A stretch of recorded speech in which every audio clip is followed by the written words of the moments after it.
Welcome to This Wasn't the Plan podcast. I'm Kali. And I'm Brittany. And we're two best friends who met during breast cancer treatment in our 30s. This rocked our world, but we managed to get through it together. We've laughed, cried, and learned a lot along the way. This is our real, raw, and honest journey, and we're here to help you feel less alone in yours. Thanks for listening. Now let's get on with the show. Hello, everybody. It is just Brittany here tonight, and that is because Kali is not feeling well.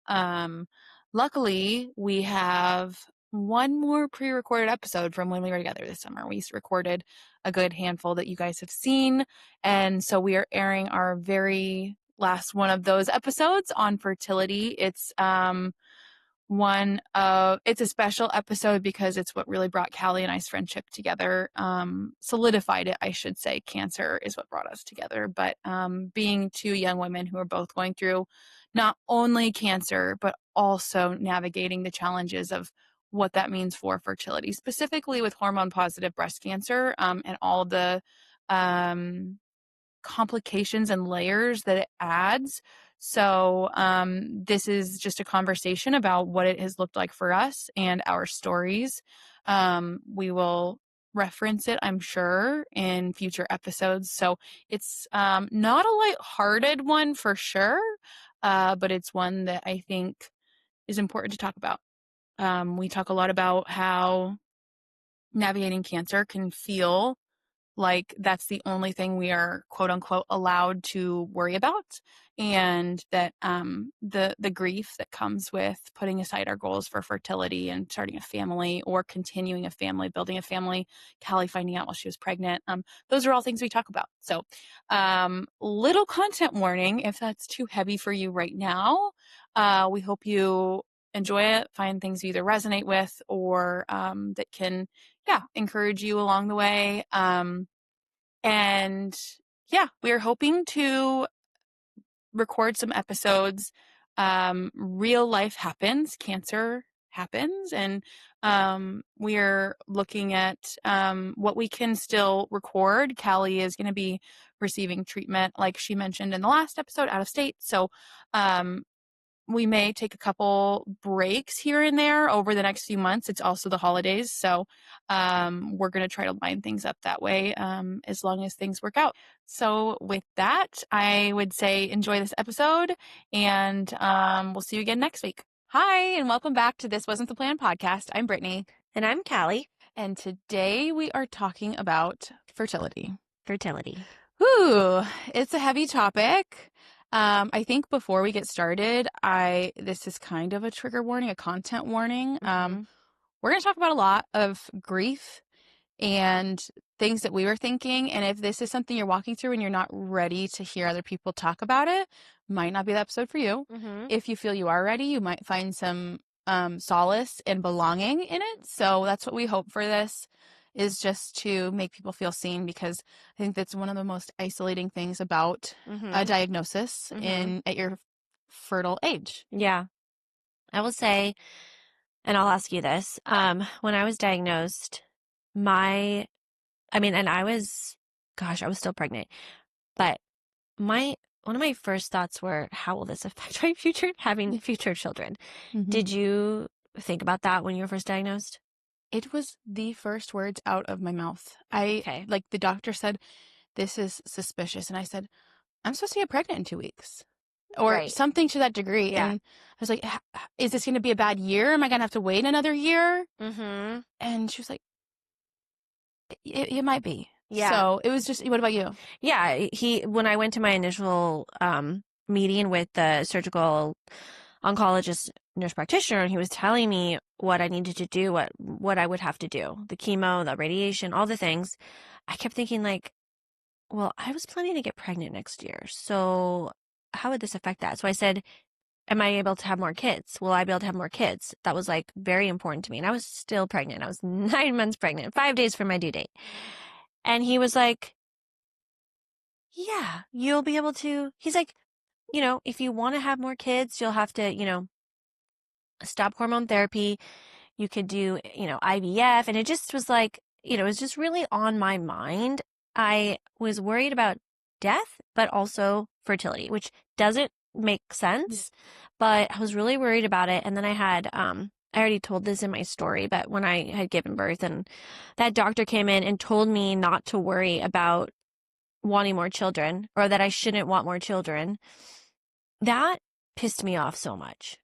No man should ever tell a woman how they should feel about their fertility and their desire to have children. Um, it was not his place. It's no one's place.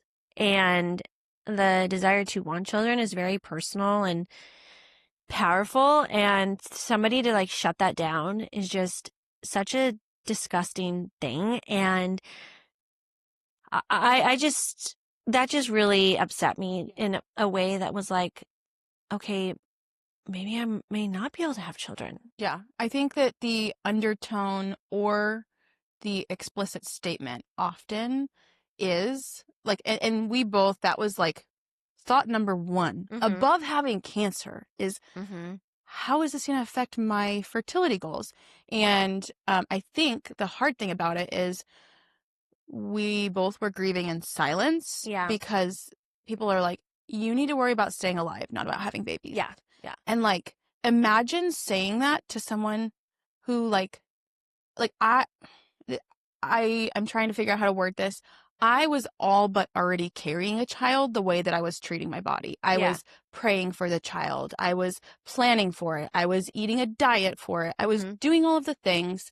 And I felt like I had a loss of some kind. And then people, like, I wasn't allowed to grieve that. Is kind of, I mean, it felt that way. It was like, I have to focus on this horrible road ahead of me of cancer. Yeah. And so I think, that was why we've mentioned, like, we bonded so quickly when we talked about it, because I was like, oh my gosh, I feel really seen. Like you could finally say it. Like, yeah, I'm upset about having cancer, but I'm also really upset and I really grieve where I thought my life was going to be right now. And that's having babies. And, I was 35. So I was, well, I guess I had turned 36 by the time I was like stage 4. And I was like, you always think about like your fertility is like under age 40, even though that's not true. It was always in my mind. I was like, I have 4 years left. Like this is, and it was just like so much. And even people in my family were like, don't worry about other kids. Don't worry about having other kids. And I just feel like it was minimizing that part of this process. And as we've talked to other women, because we met so many young women our age, they are mostly all feeling that. Like I've had so many discussions with other girls and they're just like, I'm devastated. Like I wanted a family and I'm in my late 30s and I don't know if I will be able to have it the way I plan to have it. Yeah. And I think it's important to say up front, like, every diagnosis is so different. And like, if you read How to Starve Cancer, like that brought a lot, that brought this to the front and center for me, that I was mourning the fact that like it was going to change my timeline. And this woman was mourning the fact that like her ovaries were fried from radiation against her consent. Yeah. She said, I want to freeze eggs first. And they removed her ovaries, or like, I think they removed her ovaries in surgery. And she had said, no, I want to freeze my eggs first. And so like, I guess it's like everyone's going through something different. Yeah. And all the grief is heavy. Yeah. And I guess with that, like we talked to you in previous episodes about the stages of grief and how did those play into your diagnosis. I want to spend a little time, each of us, talking about our story, which we had a whole episode about. But as it relates to fertility and the grieving process, let's zero in on fertility with that. So what was your story like, and how did all of this play into it? Well, I mean, I was pregnant, so I was, thank God I have, a beautiful son, and I'm so grateful. And because of that, everyone kept saying when I was going through the grieving, when I was in denial, when I was in the phase of denial, I was denying the cancer. Like, no, I don't want to have this cancer diagnosis. I don't have this cancer diagnosis. Have had this baby. And then like 9 months later, I'm going to start trying for my next baby. That does not fit into my plan. No, like I'm not accepting that, And so everyone was, when I would say that, like when I'd voice that, it was really shot down and like, no, you already have a child. You have a child. You need to worry about your child and living for that child. You don't need to worry about other children. Like, don't think about fertility. You need to take care of yourself. And while technically all those things are true, Yeah. I didn't want to hear that. I wanted someone to say, you're going through a lot right now, and just hearing me and saying, Mhm. yeah, that's a normal thing to be grieving. Like, where you thought you plan to have more children, and that may not be in the cards for you, and you have to be present in the moment and be grateful for what you have in the moment, but acknowledging the pain that you're going through, and that, like, yeah, you may not have those 4 children that you want. And then, of course, as you start going into your diagnosis, like, and they tell you your possible treatment options, well, all these things can affect your fertility. Like, you go through chemo, it could kill your fertility. That's a side effect. Or, if I were to have a mastectomy, I wouldn't be able to breastfeed. There's just like a lot of things. And, when you're making those decisions, all the things that affect fertility come into play. But you're thinking about that stuff privately, silently, because you're not weighing those options out loud. Right. Because no one's going to say to you, like, stop thinking about that. Yeah. Like, so the last thing I wanted to hear is to stop grieving a thing. Yeah. That was like, I couldn't not think about that when I was thinking about like all my decisions. And also, like, I didn't want any doctor to tell me I couldn't have more children, when I know they don't know that for sure at this time. Like, we don't know anything. And I didn't want to hear that from them. So I didn't really talk about it too much with my doctors, because I wanted to be more private about my hopes and dreams about more family. And I had so much disappointment over the beginning of it all that I just didn't want to hear anything more disappointing, because at least I still had some hope. And it's like, they're telling me not to think about it, not to, like, consider fertility when it comes to treatment. They're telling me to, not think about it. So I had to do it privately. And that's, like, really hard. That's pushing down those feelings, Yeah. And there's just so much anger and sadness that comes with that, because, like, all I'd ever known in my whole life was that I wanted to be a mom.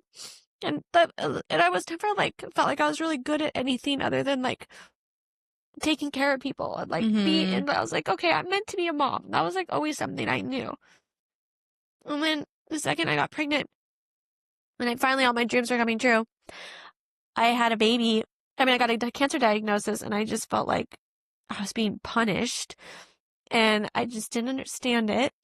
And I felt like, okay, this was the thing that I was supposed to be good at, and you're taking this from me. Like, what do I have? What am I if I'm not a mom? And it's like, okay, I know I am a mom, but I wanted to be like Mother Goose, Yeah. Like, with her little 12 children, like, running around. So, it was just really hard. And it is really hard, especially, like, I feel for so many of us young women going through this cancer journey. And, I still see that I'm lucky in many ways, because I know, like you were saying, some people with their cancer diagnosis, they have to have a hysterectomy, and they don't even have a chance to freeze their eggs or have a hope for that. But, it's just a sad, just probably the hardest part of the whole cancer diagnosis. Would you say that the fertility is the hardest piece? Yeah. Which is nuts. Like, I wasn't the person who wanted, like, I mean, I knew I wanted kids. Yeah. I wasn't like the girl who babysat all the time, and, like, That was me. Yeah. No, and exactly. And, like, I wanted to be a wife, and I had career dreams, and I knew at some point I would consider that. And, like, all of a sudden that wall of, like, years came crashing down, and I was like, all I could think about was kids. Yeah. All I could think about was the season of, like, becoming a mom and all these, like, weird new desires. It was like, I swear, you hit, like, 29 and a half. Yeah. And all of a sudden I was like, whoa, I'm changing. Yeah. Like, and I thought, like, that is my body's way of preparing me for the next season. And yeah, so it was a lot of grief. And I think for me, It was grief of the what ifs. It's hard because I still have very strong hope that, because like we all have different considerations. We have Yeah. different timelines, Yeah. different stuff, but I still have hope that I will have children someday. I know I will have children someday, and we are very open to what that looks like. I think I will have biological children someday. I was grieving the fact that it wasn't going to be within the next couple of years. Something that was difficult was that because I was hiding the cancer diagnosis, a lot of people were asking me like, do you want more? Do you want more kids? And I'm like, yeah, yes, I do. Yeah, I do. But you know, they didn't know that I had cancer, of course. Yeah. And so they didn't, you know, it was just a common question to ask somebody. If you have one, it's, you know, they want to know, do you want more? And it's like, I would love more. Do you have a magical pill that could take away this cancer and make me fertile? And you know, yeah, I think the grief of not even being able to try was a huge part of it. And I was so excited to be a mom. I was so excited to be pregnant. I was excited. Like, the whole process of creating life is such a miracle. And like, I was on the cusp of all of that. And like, in some ways, I'm like, you know what?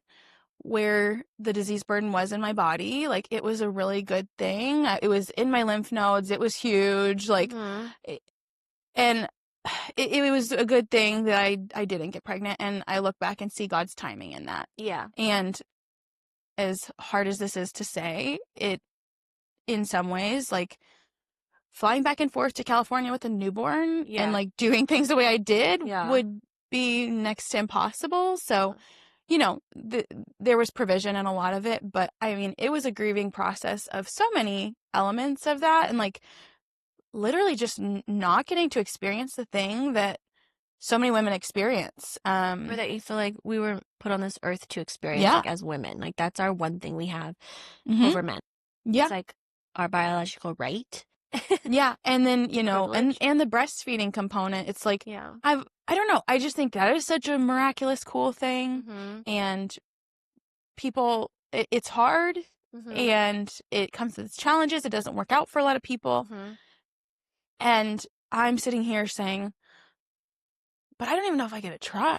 Yeah. You know, like, it's just hard to be like, wow, like, there are so many things right now that I can't change. And I can't force my body to do what it was created to do. Yeah. You know, that breastfeeding component is like another one of them, because when you do have breast cancer, depending on your cancer, where it is and everything, you know, mastectomy is something that you have to consider. And if you don't have kids yet, then you won't be able to breastfeed. And, you know, when you're consulting with your surgeon, they're just so like, they just don't see that how much you have to consider when doing it and weighing your options. And it's so emotional. Even just my lumpectomy, like, I'll never, even if I'm able to have more kids, even if I'm able to breastfeed, like, I would never be able to breastfeed out of that breast, you know, they took out too much and whatever. But that was a loss. That was like a major loss you have to consider. And there's just so much you're grieving, and like, how do you even navigate that? I think it's like so important, if you have a breast cancer diagnosis in your 30s. I mean, anybody really, but you should have therapy,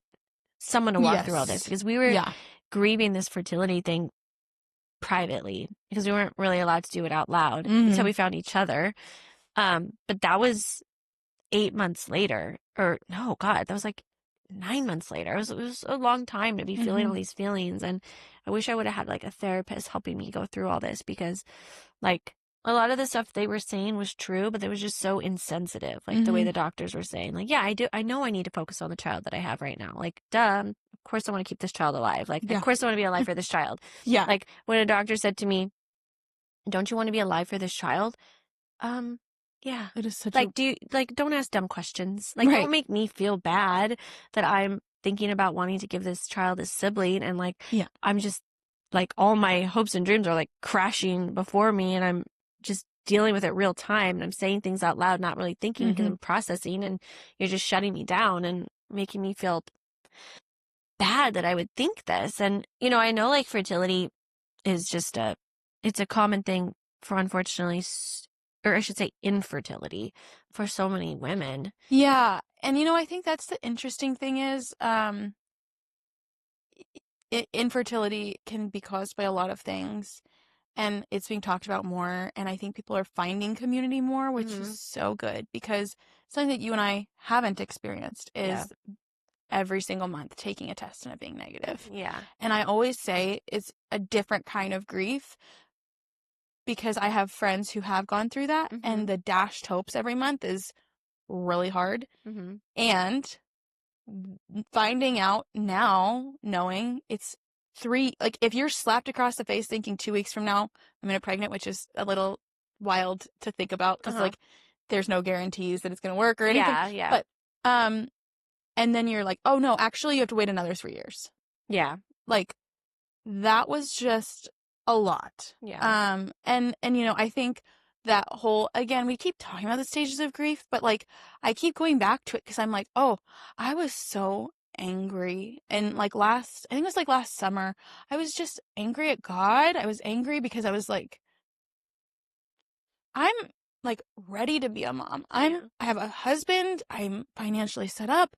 And like more than anything, my heart is ready. Yeah. And I was preparing for it. And then there are people who don't want it. Yeah. And they are. So like, how does any of this make sense? That And makes sense. I was, I mean, luckily I was in therapy, and she never once like made me feel like, hey, we shouldn't be talking about that. Let's not focus on that. We need to, focus on cancer diagnosis, because she knew, like, you're never going to process a diagnosis that's affecting the thing that you were, that you need to process. Yeah. So, I think it was, and then, we're super open to and have been adoption. And so then I did a lot of bargaining, and I was like, okay, well, if I can be cancer-free in a year, we could start the adoption process, and that takes about 6 months. And then it could still be like a year and a half, and that's really not that long of a wait compared, it was just like I was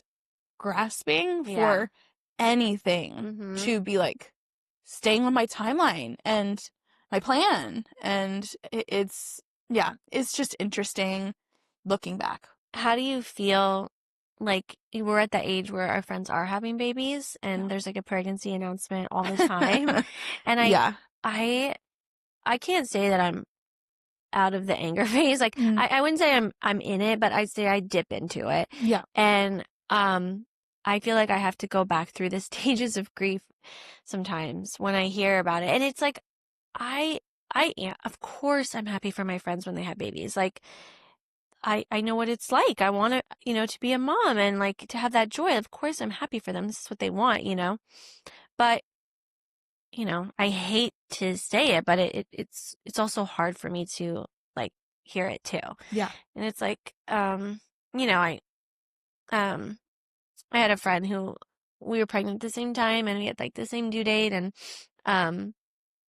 it was really special, and she was like such a great support to me throughout all of it. But she moved away, and then I hadn't seen her in a while, and then she came over, and I wasn't expecting it, but she was pregnant, and I was honestly like jolted a little. I was so shocked because I thought, wait, we were pregnant together the last time. Like, I should be pregnant again. Like, I shouldn't be going through this cancer diagnosis. Like, I should be having my second now, and I should be like building my family, and we should be pregnant together. And that just like the unfairness of it. And I was so like ashamed that I was more jealous than I was happy for her. And like, I don't want to be like that. Like, I want to be just like overflowing with joy for all these people. I don't want to be feeling like this sadness and anger and having to go through all this. And like that night, I just like cried myself to sleep. And I was just had to go through it again. Was that a year ago? Because I feel like we were like in it together. No, this was actually 2025. This was in like January. Yeah, so it's just really hard. And like I was just wondering like how you deal with when you hear of other people having babies. It's complex, as all of this is. I I think I've noticed that I feel joy first now, That's good. which is just a sign of healing. I still get sad, Mm-hmm. but it used to be, and of course I felt bad. Like, I don't want them to feel bad that they're making me sad. Like, this is happy news for Yeah, them. of course. But I think I'm especially, it's easy for me to be happy for people who've had some kind of struggle. Uh-huh. And I think it gives me like a weird hope of like, oh, they're seeing their redemptive story and Yeah. all of that. But I think, a big piece of it for me is that, like, I'm not part of the moms club. Like, I don't have a single child. I don't have any kids. And so, like, all everyone around me is sharing in that experience and sharing in the challenges, or sharing in, oh, I didn't get much sleep last night, or oh, I'm training that my kid on how to eat this thing, or Yeah. all this stuff. And it's weird because I had done so much prep that I like have a lot of knowledge, and I'm just like, I have like 10 nieces and nephews. And so Yeah. I think it is weird because I feel like I can't contribute to the conversation. And I think I've let go of that a little bit and given myself permission. Like, if you have something to say, no one's gonna be like, well, you're not a mom, you don't get it, Yeah. but I think that's always the voice in my head is like, you need to bow out of this conversation. And I'm almost 33 and I live in Nebraska, so that means that some people started 10 years ago. Yeah. And so it's just one of those, like, oof, I don't really know how I contribute when everyone is in their mother goose phase. Yeah. And I'm like in my let's beat cancer phase. It's just like, how do you relate to people with that? I know. So It's really hard, but I kind of, I don't know, I'm kind of in the minority where actually I don't even really like talking mom stuff too much because there's a lot of judgment in the mom world, and yeah. I didn't get to breastfeed, and you get to all the things that, there's so much pressure to do, and I'm like, well, and you just kind of have to go with it. So, and I think, being an aunt, you're going to have like so much great advice. Like Mhm. you are around kids. Like you just have such a, you're just like such a great person that if you have offered me suggestions with like Oliver and stuff. I know we've talked about mothering Sorry, things. I don't like that. No, and I know, and I value it. Mhm. Like your voice has a lot of value. I don't want you to feel that way, but I understand why you would, but Yeah, you shouldn't it's feel that just one way. of those weird, like, oh, I feel like all my friends went to college and I'm living in my parents' basement, watching them post on Instagram about the good times they're having. Yeah. And like, and I think, found acceptance Uh-huh. and joy in this season. Yeah. And like purpose, I Yeah. think, I've come to terms with the fact, yes, I do want to adopt. And I think rushing to that to fill the void that I'm feeling Uh-huh. when we need to do emotional healing from what's happened, and, Yeah. get through the final stages of Mhm. whatever I need to do for Yeah. cancer, like, just rushing to start a family because I want to start a family, like, is not doing any service to the child or to our family. So, Yeah.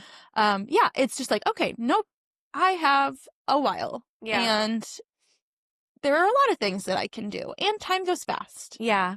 And I always say, like, we talked about this, like going through treatment, you were flying back and forth. And if you had had a child, it would have been so dang hard to Mhm. leave that child and to figure out what to do with that child. There's challenges, but there's also benefits too. Mhm. And like, it's just God's timing and what Yeah. we needed at the It time. is. It is so weird because I can see from your perspective, like, thank God for your son. He is such a blessing. Like, and I think I hear a lot of moms say that is my motivation, and my future kids are my motivation. Like, Yeah. it's not a kid that exists in my arms right now, but like, Yeah. I'm also doing it for myself, for my husband, for my Yeah. family. Like, Yeah. there's a lot of things. But yeah, I mean, you just have to kind of come to terms with your reality. Uh-huh. And that's hard.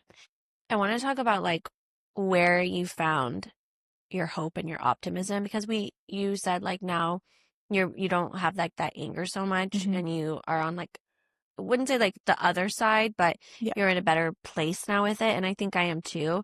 And you are one of the reasons why, because you shared with me the positive study. Mhm. So I want to talk about that, Mhm. because that gave me the, all the hope and Yeah. all the optimism, and just made me feel like there's a possibility it could Mhm. happen, you know? Totally. Yeah. So the positive trial was conducted, and it came out with probably about 2 years ago at this point, came out with its findings, and it studied a bunch of women with hormone positive breast cancer.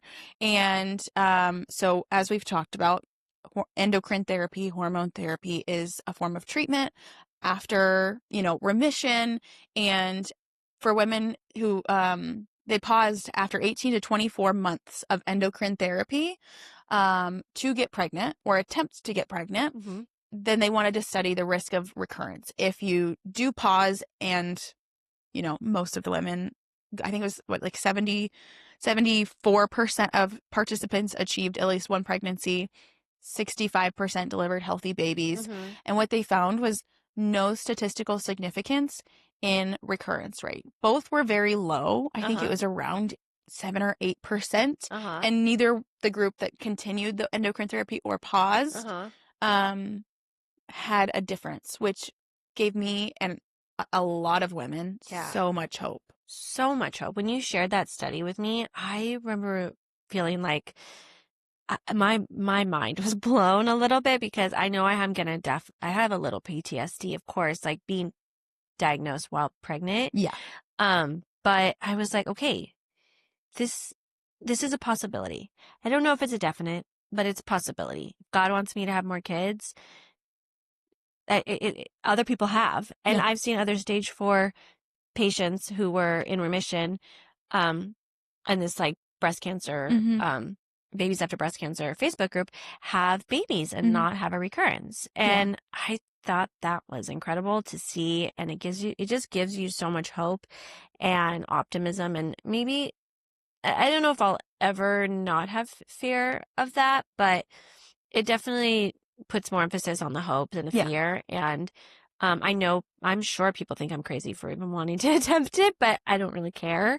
Yeah. And, my dream is my dream. And, you know, also, when I don't know if anyone had ever said this to you, but when I was maybe mentioned that like I was worried I wouldn't be able to have more kids, like in the beginning, someone would say, you know, there's so many options. You can do surrogacy, you can do adoption, you can do IVF, you can for blah blah blah. And I just remember thinking like it's actually not that easy, because surrogacy is extremely expensive. We just spent hundreds of thousands of dollars on trying to save my life.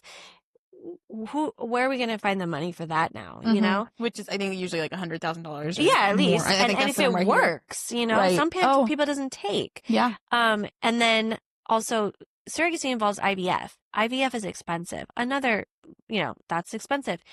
That's hormones. Fake, not fake, but I don't know Mm. exactly, but it's hormones. How will that affect it? Like, there's just so much to consider with that. And then adoption, like, I think it's a beautiful thing, but it's also something that I had never considered. And You also can't prescribe to someone else. yeah, Like, I can't be like, you should just adopt. I had read somewhere that like if you had a terminal illness with, what they want to consider this as, that you can't adopt. So I was Mm. like, well, I don't even think that's an option for me. So Mm. it was just like, having somebody say that to you, I know they're maybe trying to be helpful, but it just like wasn't helpful. And No. it's not that I think easy. it's one of those subjects that, like, if you decide to open up to somebody about Mm. it, the best response is literally just like a hug and like, I'm sorry. I'm sorry. Like, Yeah. there's no like, yeah, but it's okay. Or, You could well, do this. you will This is fixed. someday. Like, sure, someday. And that's like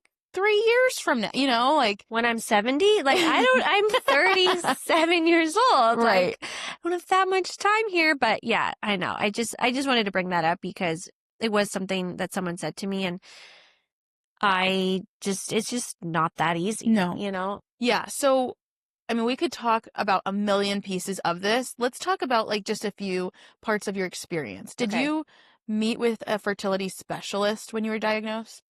No. So initially, when I had my meeting with my surgical oncologist nurse, and he had told me like what I was going to do and then, or should do, and then I elected to do a lumpectomy. The lumpectomy was 2.5 months after my diagnosis, and there just like wasn't enough time to Mhm. consider freezing eggs. The fertility specialist reached out to me, but honestly, I even though I was extremely concerned about fertility, I couldn't take that on. I had a baby. Like, I was so overwhelmed. So I didn't Mhm. really get to even consider it as an option. It was Mhm. just too much. It was Mhm. too much. And in hindsight, I kind of wish maybe I would have frozen some eggs, Mm. maybe tried to do that. I didn't know, and they kept telling me that my cancer is hormone positive. I didn't fully grasp that, but I thought putting in the hormones is going to make it worse. Like, I'm just going to I'm going to surgically remove this thing and I'm going to be done with it. So Mhm. I can deal with this after, Yeah, it you didn't know? seem like the most immediate problem, Yeah. even though it was the most immediate thing you grieved. Yeah. Yes. Did you feel like you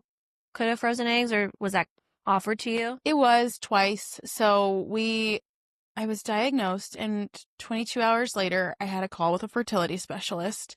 I Soon. do appreciate that they wanted to because, like, as the integrative patient, looking back, I'm like, dang, the hospital did so much for me, like, just setting me up with all this stuff and Yeah. scheduling everything and doing insurance. Like, I want to give credit where credit's due. Yeah. But I was like, that might have been a little too soon. Yeah. And I didn't even know probably like the extent to which like pregnancy could be a risk or anything like that. And then she's like, yeah, if you do, when you do chemo, you need to freeze your eggs and blah, blah, blah. And I was just like, wait, can I use those in 6 months? Like, what are we talking here? Yeah, Like, yeah. and yeah, then I'm like, what about like, I know people who say they have like horrible side effects and they just feel like really crazy from all the stuff with their egg freezing. And it felt so sudden. I didn't even know if I wanted to do chemo. So then I go to California for a couple weeks. I come back. I'm making decisions about low dose chemo, and then I get a call, and they're like, the nurse practitioner was relaying the conversation. She's like, yeah, I don't even think we talked about it. We don't even think it's a good idea for you to have kids. So you should probably consider surrogacy and blah blah blah blah blah. I was like, ever, ever, Yeah. and it was shocking. And then that's when I met with my oncologist just a few weeks later. I'd started to look into it, and I was like, I brought the study of the positive trial, and he's like, you've done your research. And Yeah. he's like, I was going to pull that up for you. And so Aw. we had this like really nice little banter, and every oncologist has a different opinion, but the trial is the trial, and most are in favor of saying, hey, that's what the data is showing. Yeah. Some are still very cautious. Yeah. So then started low dose chemo, had the conversation again with the fertility specialist, and they were like, it's now or never. Like, if you're going to start chemo, you should freeze eggs now. And if you don't, that's fine. Still do Zoladex. And that was where we really had to have hard conversations Mm-hmm. and make peace with that.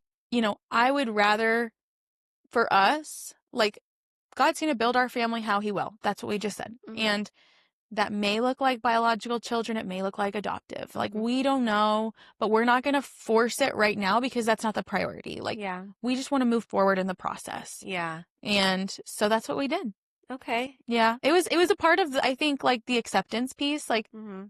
yeah, just kind of like, okay, this is maybe not what we're going to do right now. I'm honestly so proud of you in like a non-belittling way that you could get to that place and that you've gotten to that place, because it's really hard to accept that your plan isn't going to go the way you wanted it to. Yeah. And especially with something so as personal as fertility and having children. And, you should really give yourself credit for getting there. I mean, I'm not even there yet. So I'm just really proud of you. Thank you. Yeah. Yeah. I mean, I'm not either. Like, there's still the emotions, but Mhm. I think it was like heavy. Like, I took that 6-week break between low dose chemo, Yeah. and that I swear God gave me that break to just work through the grief of fertility. Like I had other stuff that was delaying me from starting chemo. I need to get some tests done.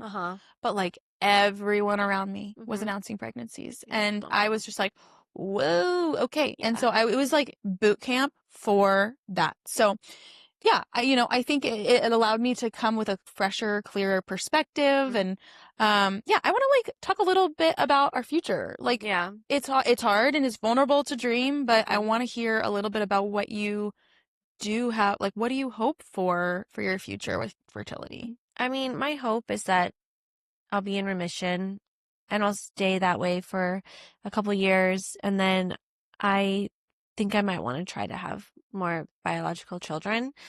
I feel bad saying this, but I hate saying it, but I feel like I wasn't the mom I wanted to be when I had Oliver because I like had to deal with, the cancer diagnosis, and I feel like I wasn't there for him as much as I wanted to be there for him, and it was so stressful. And I would just like love the opportunity to be able to, try it again, have another baby and have peace and have a peaceful, Redemptive. yeah, just do it again. And I don't want, and I feel bad saying that because, it's not like I neglected Oliver or anything. I loved him with like my whole being, but I would look down at him and like be sobbing and smiling, which you can do. It's possible. Everyone said you can't cry when you're smiling. Not true. Prove you wrong. Yeah, prove them wrong. And I feel like I was just like so robbed of that experience. Like, I'm obviously grateful that I had it, but that was like my whole life's dream. It was like having a baby. Like that's all I ever wanted. And I just like, it was just not what I expected. It was really, really hard. And I know people have hard pregnancies and everyone kept saying to me like, it doesn't matter that it didn't go according how you wanted it with the C-section and the not breastfeeding. It's like you have a healthy baby. And yes, of course. Like that is the most important thing. I have a healthy, beautiful boy that I love, but it doesn't mean that I don't feel that it's all that massive disappointment that I went through. And I would just really love the opportunity to give Oliver a sibling. And I would love to, grow our family. And I don't know, I do believe if God wants me to have another child, he will.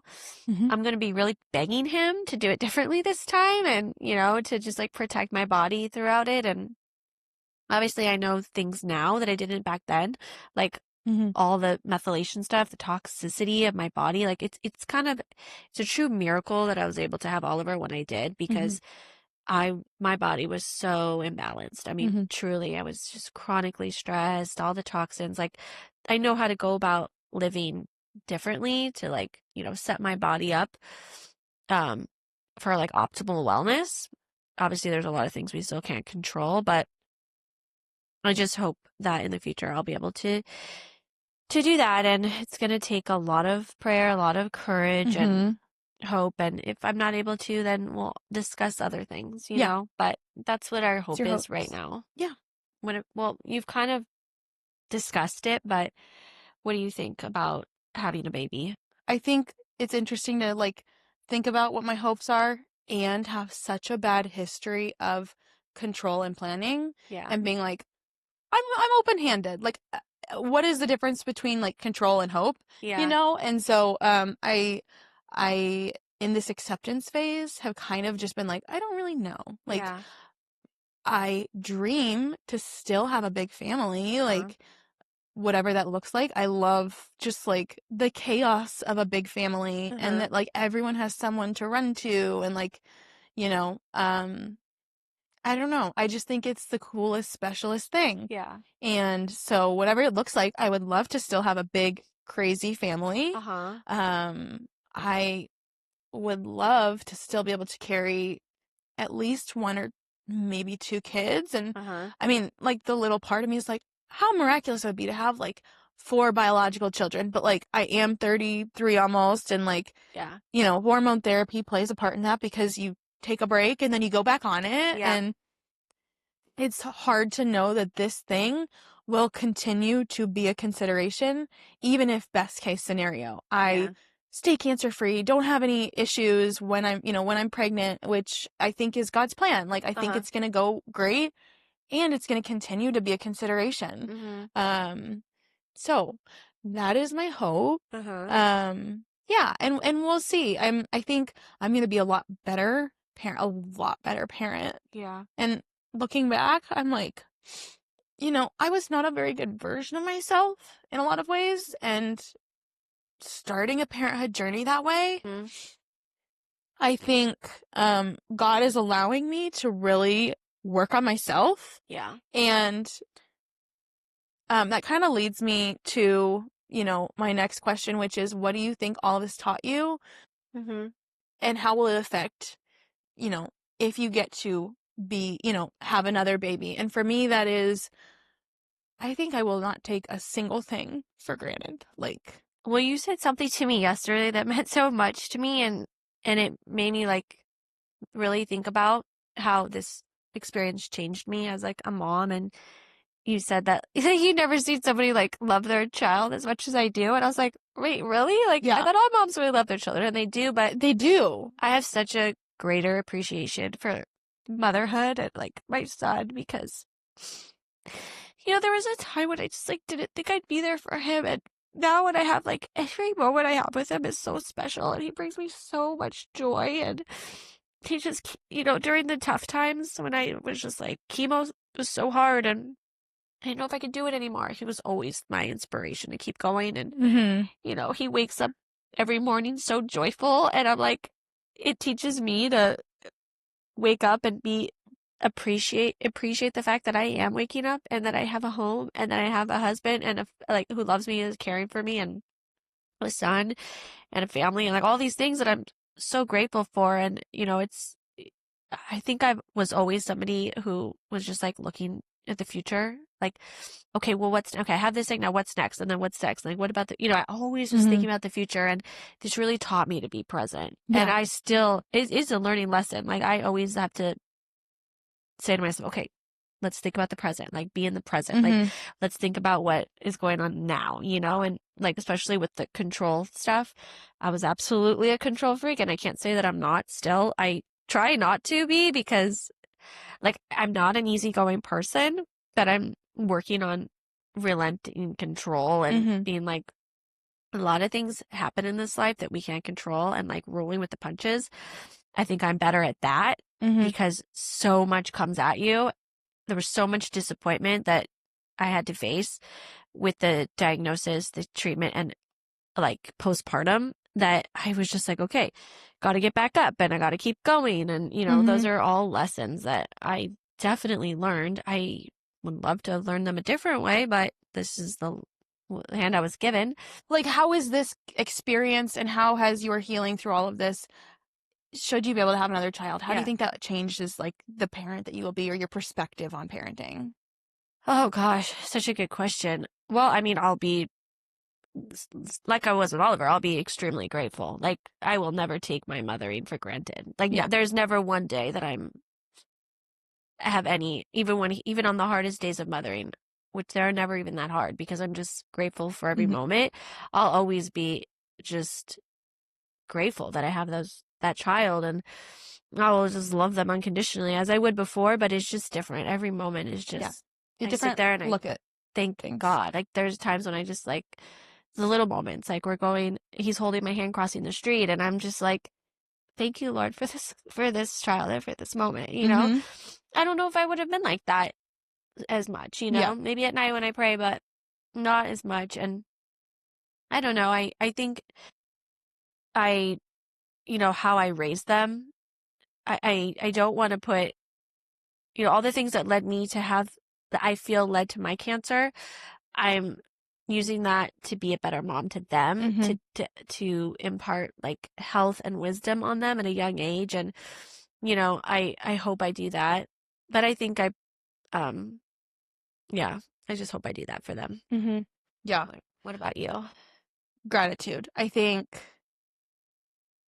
this whole experience teaches you that, like, you don't take, like, the person who maybe is really, really tired and struggling, I'm like, okay, I think that now having gone through this, the sleepless nights, the screaming baby, the whatever it is, I will have a different perspective than I would have, Yeah. where I'm like, and this is what I've prayed for. Yeah. This is hard, and I've waited for this for so Yeah. long.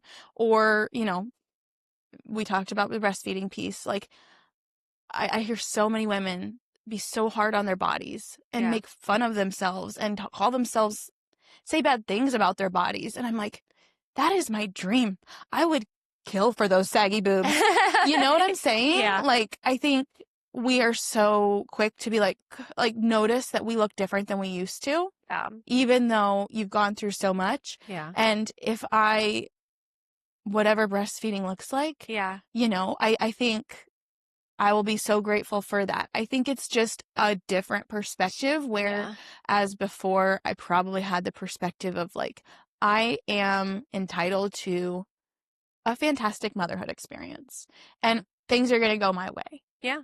And I want to go in with hope. Like, I want, Yeah. but I'm just not going to take the little things for granted. Yeah. And remember, just all those little moments. And I think the other thing that I will do better with, and I've talked to family members about this and how motherhood has taught them this, and I think cancer has taught me this, is like letting go of idealism, letting go of control. Perfectionism. Too bad the vacation didn't go as you expected. You took your child somewhere and made some memories. And if they didn't sleep well in the hotel room, that's okay. They're going to survive. Yeah. Or, those kinds of things. I think it would have taken me a long time to get there. Motherhood teaches people that. Because of the diagnosis, I was a less stressed out mom, which is kind of crazy because I think I would have been the type of mom, had I not had a cancer diagnosis, I know I would have been the type of mom that wanted to be perfect. Like totally. I wanted to make sure he was meeting all of his milestones. And, did he have the perfect, what's the perfect way to sleep train? What's the perfect way to, wean? Did he like weaning? Yeah. I would have looked into all of that stuff and read about it all the time and been consumed about it. And because of the diagnosis, I just couldn't, and I didn't. And I just cared for him. Cared for him in the way that like moms 100 years ago cared for their babies. They fed them, they loved them, they gave them met all of their needs, And so when people would ask me things like, I try to do like non-toxic stuff and obviously of course do organic and all that, but that I'm going to always do that. Yeah. But I just was like a pretty like lax mom. That was what surprised me about you, because knowing your personality, I asked you some things because I've got, moms in my life who struggle with perfectionism. And I was just like, so how do you do this? And you were like, I don't know. And I'm like, you are so free from all of that because you didn't have the luxury of time to go down the scroll holes. And, I think it's interesting because we talk about like the lessons we've learned and like, not having the non-toxic home and doing things like in the most healthy way possible to honor their little bodies and all of that.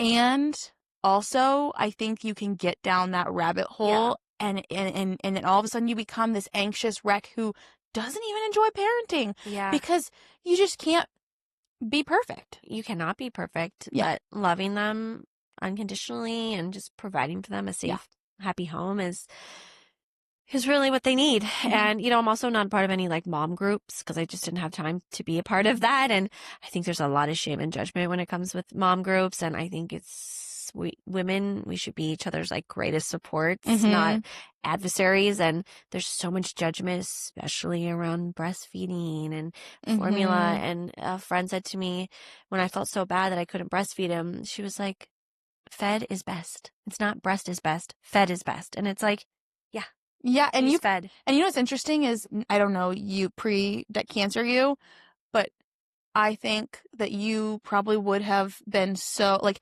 I think that the whole sphere of the crunchy world, really struggles with that concept. And it is true. Yeah. The breastfeeding is a miracle and it's not a reality for everybody. Whether you have breast cancer or not, there are things that get in the way of it. Yeah. And I think it's just, you got to have a loosely held plan. Exactly. And so there was, of course, a lot of lessons that I learned along the way, but I have so much hope for the future, and I literally will not let anyone take that from me. Yeah. As much as people want to sometimes, to be realistic and then I don't care. Like, I'm hopeful, and I've come this far, which is a miracle, and I'm only gonna get better, and I have so much hope for my future, but also yours, and I can't wait that one day when we get to share that exciting news, whatever it is, however it is. However it looks. Yeah. And like